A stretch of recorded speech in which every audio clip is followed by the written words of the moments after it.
Hey guys, and welcome. First of all, sorry for the bit sniffy voice today, but I caught my usual January cold, so yeah, I hope next week will be better again.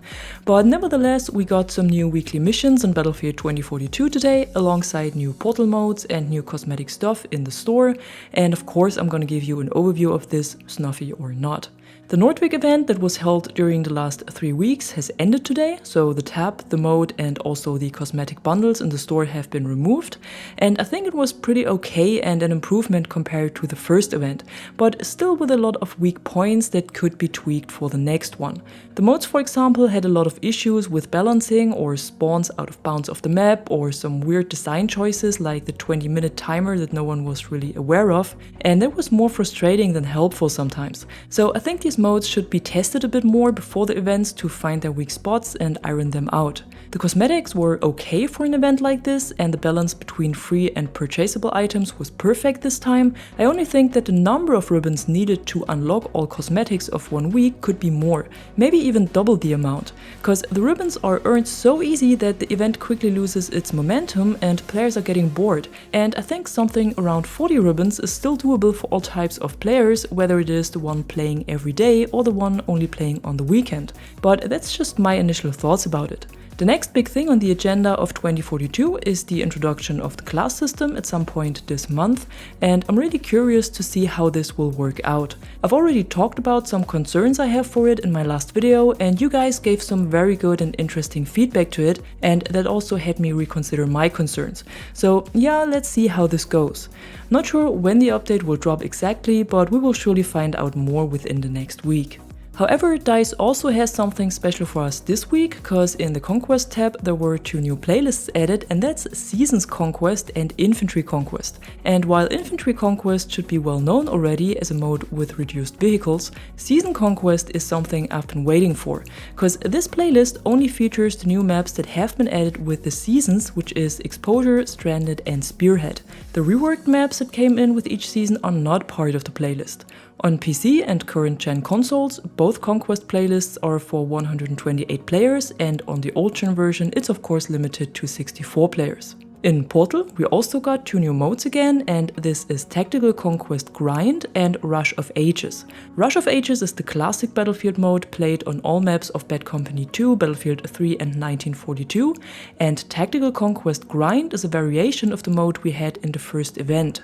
This time the player count is up to 64 and the tickets are a lot higher, so the games are much longer. It feels a bit like a very intense domination match and definitely something worth trying out. In the store, you can also find a new item bundle, and that is called New Breed, and I'm sure this was one of the bundles Temporial had leaked to us a few weeks ago, cause these skins look pretty familiar.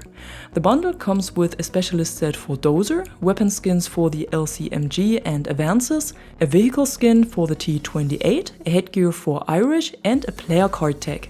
It also includes the Chupacabra weapon charm again that has been in the store as free item a few weeks ago, so that's also why the bundle has this odd price. If you're only interested in the Dozer set or the skin for the LCMG, you can also buy them separately in the collection. And at the end, let's have a quick look at the new weekly missions. We are in week 8 of season 3 already, and this time the missions are focused on the upcoming Assault class and their gadgets and tasks. In the first section, you need to self-heal 5 times with the med pen, do 3 kills or assists with assault rifles, and earn 3 smoke assists or concealed revives. The kills with the assault rifles should be self-explaining, I guess, and for the self-heals, just equip the med pen and press the gadget button whenever you are wounded to heal yourself. When deploying, you have 3 med pens in your inventory and you can resupply them at any time at med crates, but not at ammo crates or supply drops. For smoke assists, you need to use the smoke grenades or one of the launchers and cover an area in smoke. Every enemy that is killed by one of your teammates inside of the smoke counts as an assist for you, and every downed teammate that is revived by another teammate inside of your smoke counts as concealed revive. What doesn't count is when you kill the enemies yourself or revive the teammate yourself, it has to be done by someone else. In the second section, you need to capture or neutralize 6 objectives, inflict 500 damage with explosives, and do 3 melee kills or kills with throwing knives. The objectives captured and neutralized shouldn't be a problem, especially in the new Tactical Conquest mode, and for the explosive damage I can highly recommend to use Zane's Airburst Launcher, because that works pretty well. But every other explosive counts as well, no matter if it is a frag grenade or C5 or the recoilless M5. Whatever explodes counts for this mission. Melee kills are not everyone's favorite, I know, but this time we also have the option to complete it with the throwing knife. Maybe that makes it a bit easier. But you can also do normal takedowns or just poke the enemy until they die, or use Dozer's shield, because this is what I always prefer for these missions, not only because it makes it easier to approach the enemy, but also because it's small steps towards Dozer's mastery. In the third section, you then need to do 5 kills in 1 life while playing as Assault and inflict 6000 damage.